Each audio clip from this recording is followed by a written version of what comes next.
Hey, what is up, guys? It is Rapmark here. So, doing the spoilers for Thor God and or Thor Love and Thunder. I was about ready to reverse it, saying Thunder and Love, and I'm just like, no, it is Love and Thunder. All right, so we start off. Gor's in a desert. He's dying. He's praying to their god. Nothing happens and his daughter dies, and that is a really touching moment,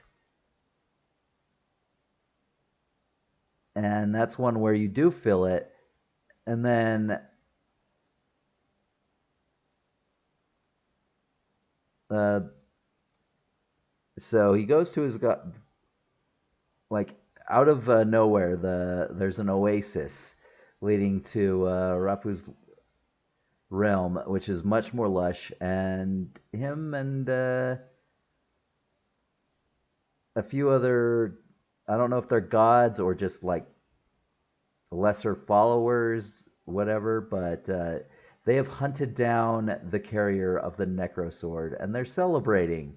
Uh, and then he just nonchalantly says he doesn't care. I'll just get new followers because this planet has apparently become a dying planet, and everyone is now dead on this planet.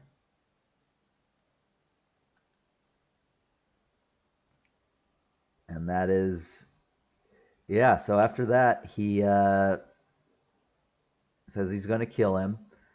But then the Necrosword calls to him. He takes it and he kills Rafu with it, and then vows to kill every god. And that is super cool. You find out later that the sword itself sort of it corrupts you. It it shapes your thoughts, and just that's why he wants to destroy all gods, and it also makes it so that you will die. It corrupts you to the point where you will die, and then that's that. So then we go into uh, Thor. He's still with the Guardians of the Galaxy, and that was super crazy. Uh, it was so ridiculous. He just, after their threat of being overrun, he just comes, annihilates the enemy, accidentally destroys their friends, the people there protecting their temple, and just makes the Guardians look like amateurs. And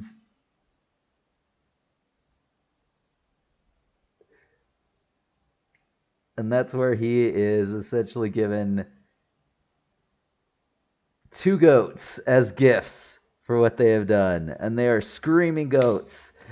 And it's funny, when he gets them, because they're just screaming their heads off, and then on the ship they're screaming. But again, they bring them into the story like a few different times, like 5 or 6 times. And with the exception of the very beginning and another part where they run into the Shadow Realm, which I'll get into later, it's more annoying. It more like breaks your focus on what's being focused on in that scene. So it runs on for it wears out its welcome real fast because it is really annoying to hear those goats as many times as you hear it in this movie, at least for me. So back on the ship, he gets a signal from Sith, which you see, it's just like Sith's back, and she's lost her arm. And and then you never see her again, and it's just like, okay, like you see her at the end of the movie, and she's training the young Asgardians to be soldiers, even though we know half are going to die, because there is a joke made that half our soldiers are always dead after the first battle with Gore. So anyway, he goes off. He parts ways with the Guardians of the Galaxy. They do play on the whole rivalry of him and Star Lord, and it is funny. I am kind of glad that that was through, but I thought after that point it would be taken more serious. Like they would get the total nut stuff out of the way at the very beginning, and then kind of work up to a little bit more serious. Because again, you're dealing with some very serious, things here. Death of gods. Again, people dying, and but no, yeah. So he's goes to New Asgard. You think it's to defeat Thor, but no. While he's fighting there, and the shadow monsters, which I was just like, they weren't much of a threat, and unfortunately, it it didn't look good. Like cinematographically, it just didn't look good.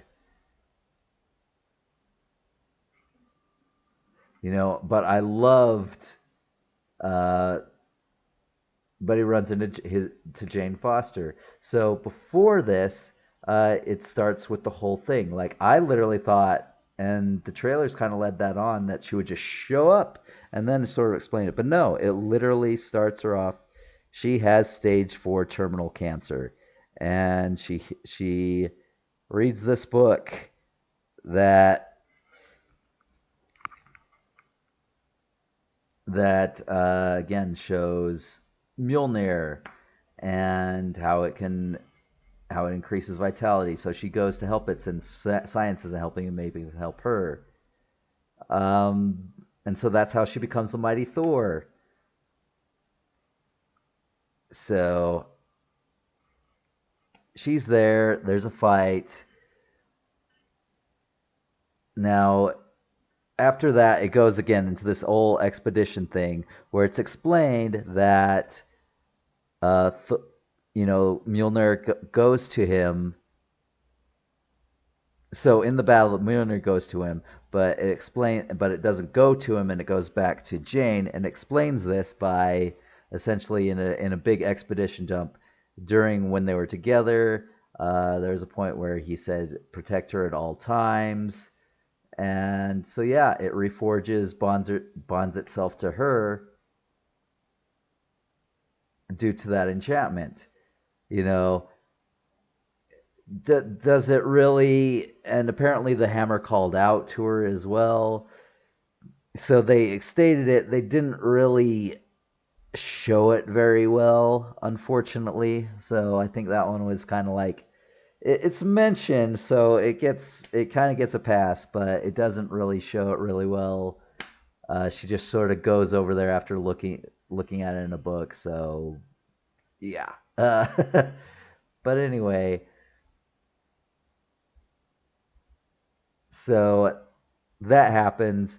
He knows he can't win and get what he wants, which I'll go into later. So he takes Asgard's children and he kidnaps them, and no one knows where they are. So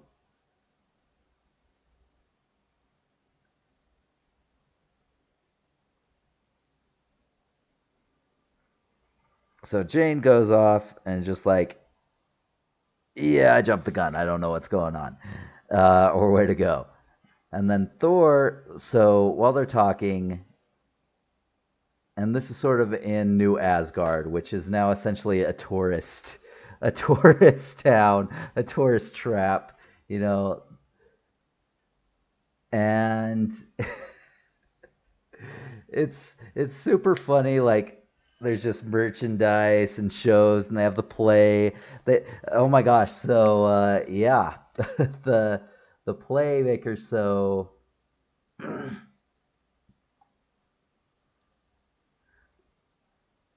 Sam Neill, Matt Damon, and Chris's brother Luke reply, reprise their roles Loki, Odin, and Thor. They have Hela playing this by Melissa McCarthy, and then the stage manager comes on, which is her husband. Like,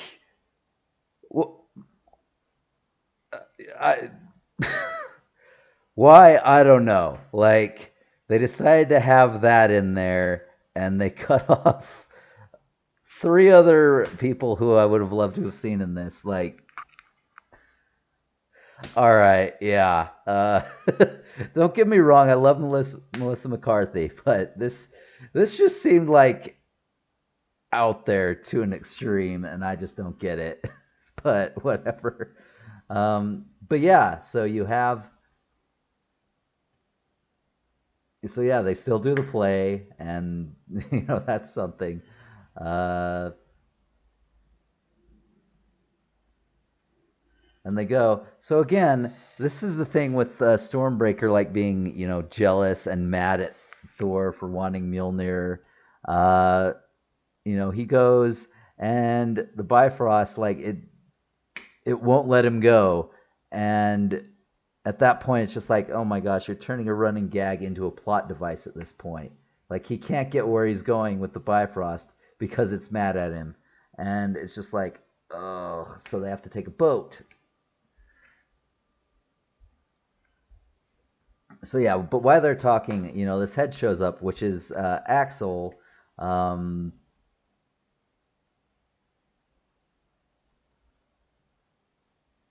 which is, oh my gosh,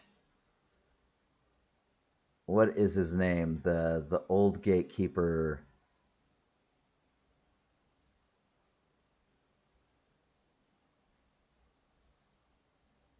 I'm trying to find him. Heimdall, yeah, Heimdall's son, which, I mean, that's a thing. So I mean, I guess they all have kids, but whatever. Um, but yeah, his son, he's able to use he has his father's gift. So Thor sort of trains him in how he can project an astral projection of himself to where the kids are, and he figures out where he is. They are in the shadow realm, where no colors, everything is just dark and colorless. And they're just like, oh, come on, please save us. Just like, I can't, I'm not really here. And that's after he leaves. That's when Gore comes, and there's this just like hilariously creepy scene. Like, it is a great scene. They're talking about how he'll come and cut off his head. And they all cheer, and then he takes this sort of snake creature, breaks off its head, breaks its neck, and tears off its head. And they're all just screaming, throws the head at them. And it's just like, you were just cheering about this a couple minutes ago. It was amazing. It was an amazing scene. Like I said, you could have amazing scenes that are hilarious, but that fit the tone. And that one fit the tone of, that was creepy humor, and that fit a creepy scene, which really worked well. And again, Gore's presentation just knocked it out of the park. But again, then there's other parts, like when they're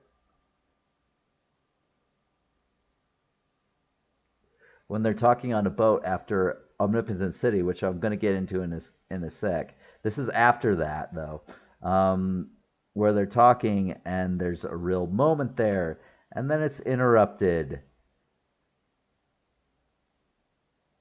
by, I think it's the screaming goats again, and it's just like, oh my gosh, please stop. Yeah, there are a few moments where it just breaks it like that. So then we go to Omnipotent City, which is a realm that is home to the gods. I mean, you see all sorts of god. You see Bast, you see Zeus, you see, Korg's god.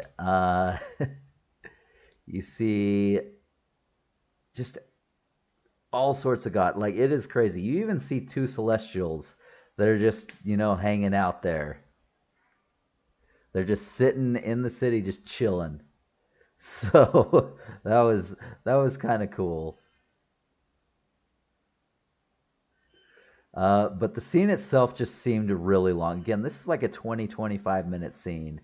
in what is essentially just to establish how little the gods care about their followers, and essentially just to get Valkyrie a better, more powered up weapon than a regular sword. And at this point, like, there's a point where Gore, you think he gets killed, and then no, his face is like, apparently his species, their face is the only thing that's alive, and it's just like, okay, like that would have been such a big moment had Korg actually died, but no, they went through. And oh my gosh, there's a scene at the end, Korg and Dwayne, and it's again, I like his humor, but he just went off the rails on this, and he should have been more restrained, because what he was going for just did not work as well as he wanted it to, I think, which is unfortunate. So anyway, Zeus, the great Russell Crowe, he was amazing. Like, I was amused with him the entire time. I loved it. And then, I thought we'd go from the goofiness to actually get kind of serious, because there's a point where he's talking to Thor, and he's just like, on the down low, yeah, I'm terrified of side of Gore, and so let's not mention this. We don't want to panic of all these people. But then he just goes all back to all over the place.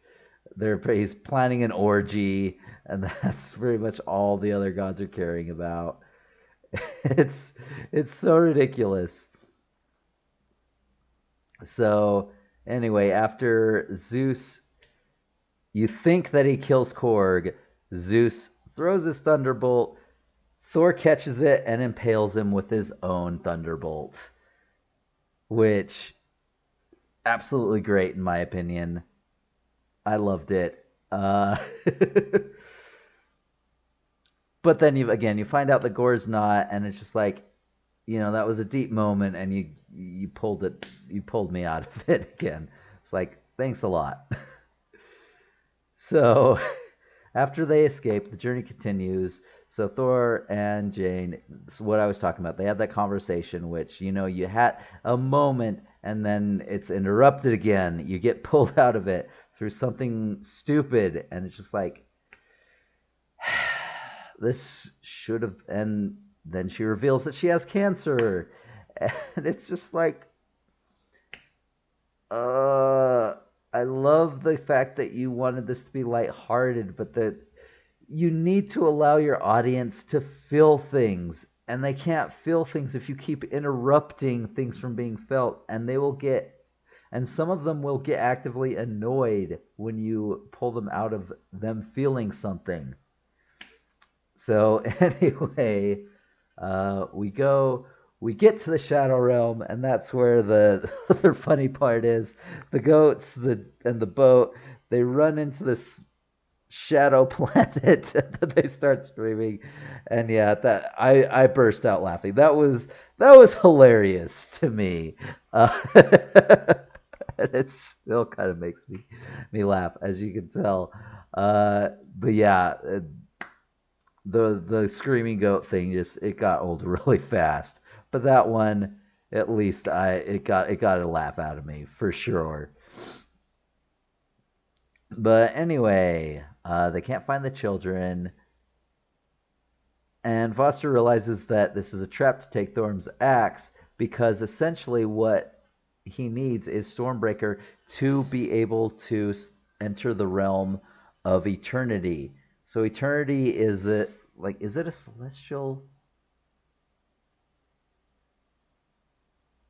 I'm trying to see. I want to see real quick. Is it a celestial?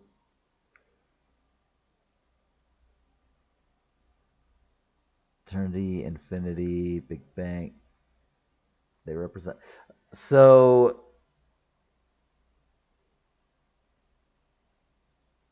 I mean, it is a primal being, essentially.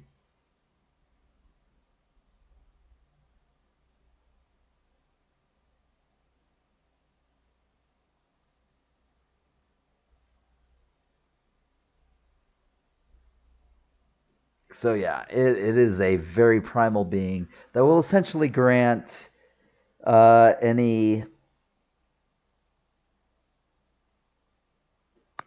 anyone one wish. So, how did Gore find out about this? It's never stated in the movie, but I mean, just you could. And this is another thing where it was probably cut, and that would have been so worth it. I mean, honestly, I could see it now. Like one of the gods is pleading for his life, and he's just like, "Oh, you can just eternity, whatever. You just need Stormbreaker. You need to get the Bifrost to get to the realm of it, before killing him or her or whatever." Like again, it just felt like there was so much cut from this, and then there were things in here that were built up that weren't really explained, or they felt like fluff for what they actually were. So anyway, Eternity, like his wish is to destroy all gods. Um, he does end up overpowering the group. They all get trapped. Valkyrie ends up getting stabbed in the back, and she like loses a kidney. So that's the end of her role in this. Okay.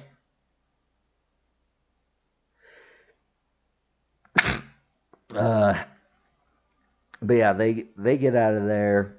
Um, Foster is clearly dying. Jane is clearly dying. And after they get back, so before they take off, Gore takes the axe. Somehow he's stronger than Thor. Okay, it's not really established, but I guess. Uh, and then once he gets there, he can't call Stormbreaker because we all know that's a thing. And yeah, that is one of the inconsistencies. It's just like, all right, you're kind of breaking lore and contriving things just to make this work. But okay. It doesn't do it a lot. Mostly I just have, issues with the tone and the humor. But no, that is definitely a part that it breaks the lore and is far more contrived than and poorly written because again, why wouldn't he try calling his axe after this point? And he knows it would come because it always comes. But I don't know if it's again because it's mad at him. Like that's again that joke got way old at that point.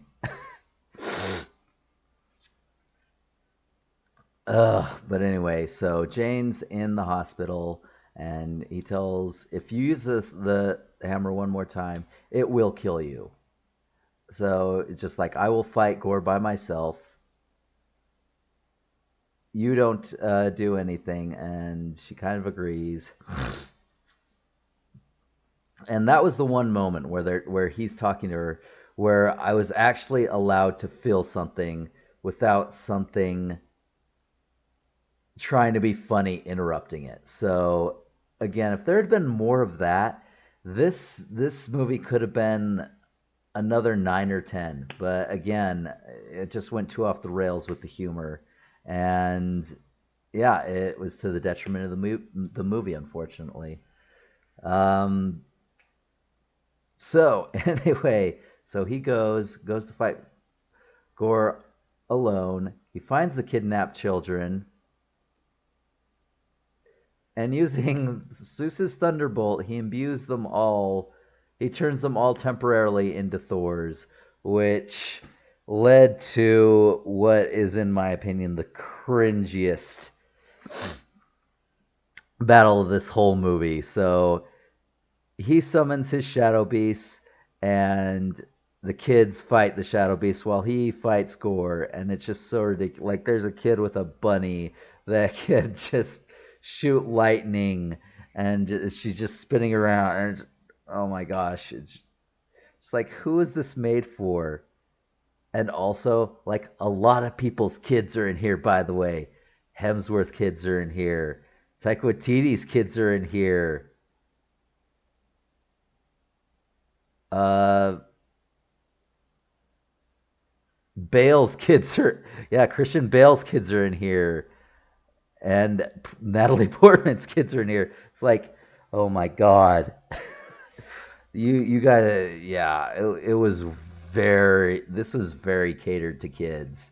This is not, yeah, like kids would probably love this, but yeah, and again, Marvel comics and movies, they bring out the kid in me, but I mean, this one, it was just like, holy shit, this is like, even I couldn't handle it. It was just, it brought out a cringe factor to me. So that was a definite miss. I did like the battle with him and Thor, but it literally only lasted like 5 minutes, and then he's winning, but then he starts to lose, and then of course shows up, and it's just like either Mighty Thor or Dr. Jane Foster. And then, oh my gosh, what is her line? I'll bring down the hammer or something like that. Uh, it it was also pretty cringy, but it was an enjoyable thing, enjoyable part. But yeah, so she destroys Necrosword eventually,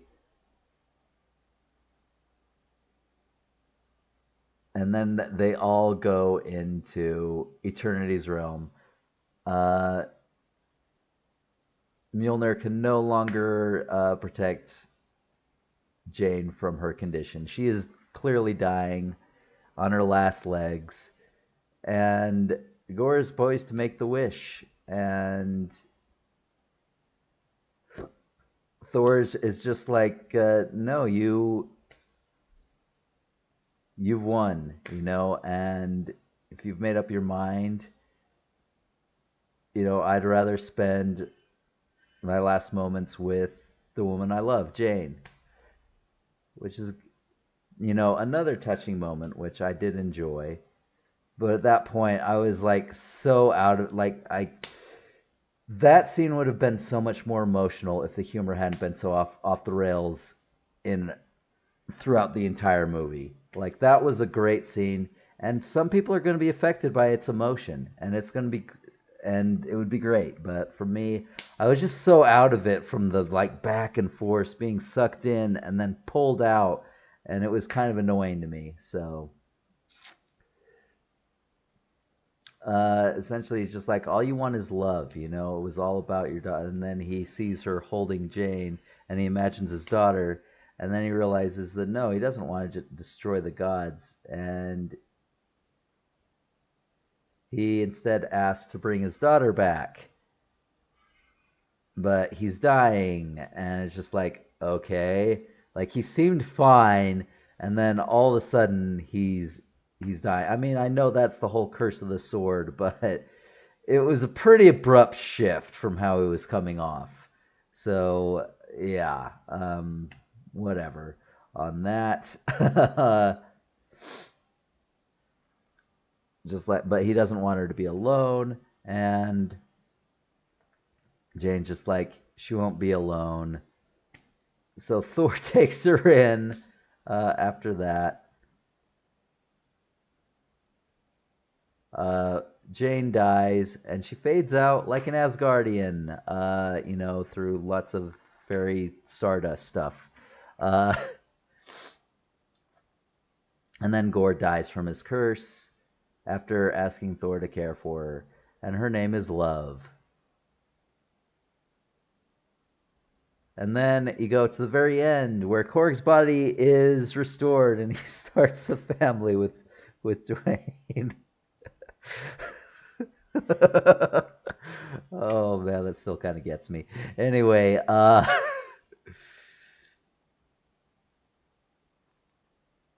and then Jane has a statue put up with her in New Asgard. Valkyrie and Sith begin training the children, and then Thor adopts Love. And guess who Love is? It's his own daughter.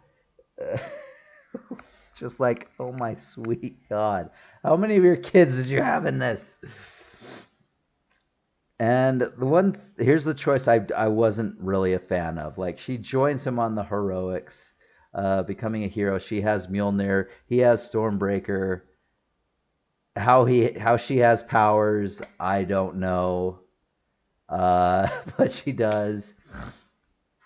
And I'm not really excited. Like it says Thor will return, but I mean if it's with his daughter, I'm not sure I'm really excited to see that movie. Like if it's a cameo in another film, an Avengers or something like that, that maybe as long as this is like it's a cameo or just a brief sort of crossover. But man, and how would they even play that up? Because love is a new thing. That's not in the comics. That's not nothing. So I don't even know. So then we go. There's a couple of mid-credit scenes, um, end credit scenes. So in the mid-credit scene, Zeus has not died. They are dabbing his little hole, and he's just like, people used to fear us. Now when they look up, they don't think of us. They just see these heroes. When did we become the joke? They'll respect us again once Thor falls. Isn't that right, Hercules? And it goes over to his son Hercules, played by, who is it? Brett Goldstein.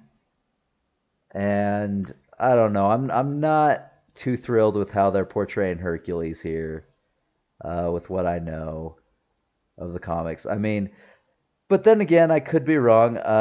Gore looked very different from what he looked in the comics. He was more like a tentacle monster in the comics, whereas here he, is more scarred and more a humanistic figure. So, we'll see how that goes.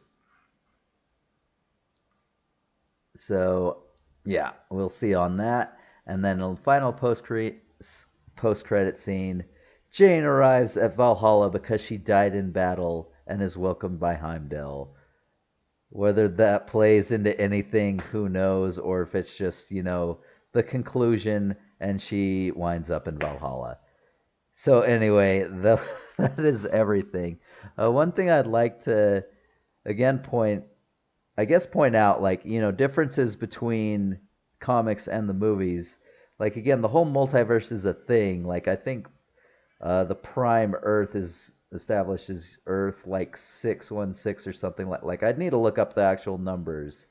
But I do know that the Marvel universe is separate from the comic universe. It is different. It is like universe 199999. I do remember that from what I looked into. So again, they can play they can turn anything into canon at this point because everything is canon because there's a multiverse.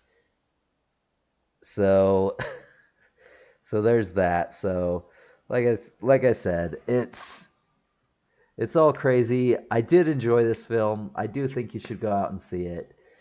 Just be prepared that the humor goes really off the rails here, and it can pull you off certain things where you want to feel an emotion.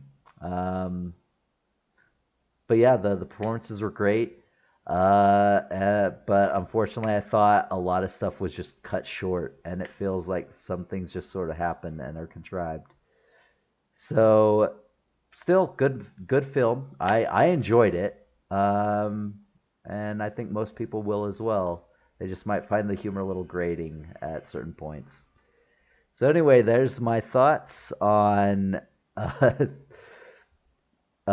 Thor: Love and Thunder. So let me know what you guys think.